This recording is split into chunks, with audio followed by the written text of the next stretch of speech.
who should initiate sex more, it can actually never be balanced because one person will demand more than the other. So not understanding these dynamics can cause a lot of issues. And in order to understand it, let's go back to the two main types I mentioned earlier, having intercourse or and making love. So because of the physiological nature of most men being visually wired to sex, they are mostly interested in having, intercourse rather than making love. It puts them in a situation whereby they are mostly requesting for it, and at times it might not align with the desires of a woman who needs a lot more to go on. That's why the wife needs to mentally prepare herself to meet the husband halfway by also initiating intercourse, because it's almost a guarantee that the man will be in the mood 99% of the time. So, but when it comes to making love, that is primarily responsibility of the man. The necessary planning, the emotional build-up, it's mostly the man, because women crave emotional connection, not just action.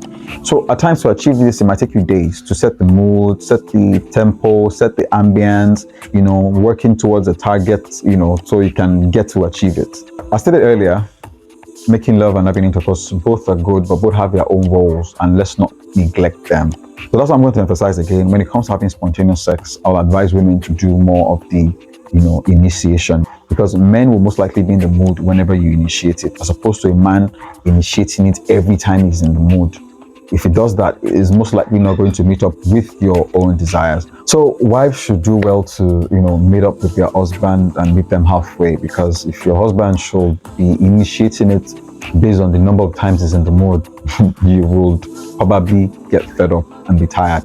But if you're trying to meet up by consciously, intentionally also trying to, because that whenever you do, the man will be in the mood. Also going to help, the frequency of the times the man will bother you for it. And, both of you can come to an agreeable, frequency for it. So how often should we engage in intimacy? There's actually no single correct answer for this, because it depends on a number of factors, like the individual preference, the level of libidos of each couple, the needs of each couple, circumstances surrounding it. So in other words, for each couple, for you to get your answer, you guys need to do a lot of communication, observation, and compromise. All right? Because it's only the both of you that can actually agree on, and it's not like you guys need to write it down on the wall that yes, in a week, so number of times. But when you communicate properly with yourself, it helps it to become, it helps you guys to agree on, a frequency that's suitable, a list for both of you. It might not be exact, but at least something close to being comfortable for the both of you. Now let's talk about another component of sex, and that's foreplay. Yes, foreplay.